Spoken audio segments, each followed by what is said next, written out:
আমার লাগানো আমের গাছ দেখতে এসেছি। আমগুলি খুব টাটকা এবং খুব ভালো হয়েছে।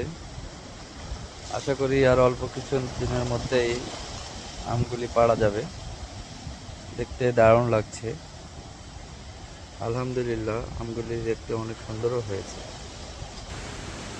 এই যে আমার আম বাগান।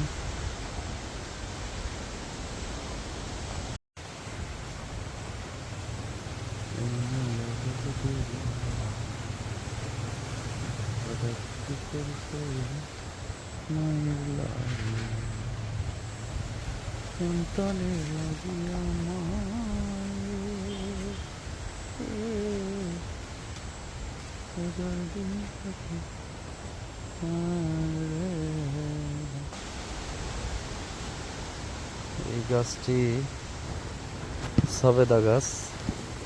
এই গাছটিকে ঘিরে ধরেছে অন্যান্য গাছে। এগুলো সব সবজি লাগানো আছে।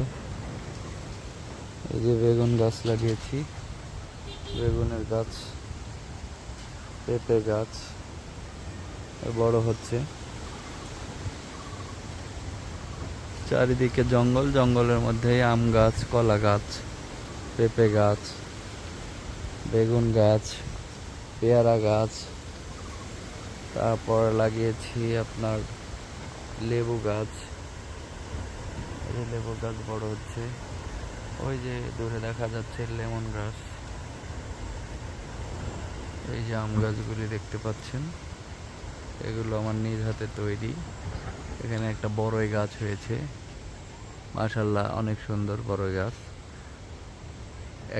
এক চালান বড়ই খেয়েছি। পান বরজ মরে যাওয়ার কারণে এই যে দেখছেন, এটা আমার পান বরজ। পান বরজটি গত 15 বছর ধরে অনেক চেষ্টা তদবির করেও মাঝে মাঝে ভালো হয়, মাঝে মাঝে মারা যায়।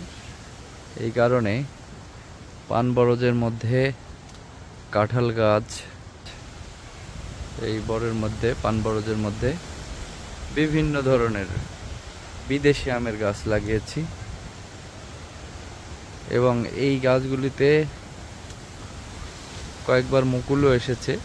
অনেক ছোট হওয়ার কারণে এই মুকুলগুলি ঝরে ফেলে দেওয়া হয়েছে। দেখুন কি সুন্দর আমের গাছ বেড়ে উঠেছে পান বরজের মধ্যে। এখানে যে আদা, বস্তায় আদাও চাষ করা হয়েছে। কুমড় গাছ দেয়া আছে এখানে।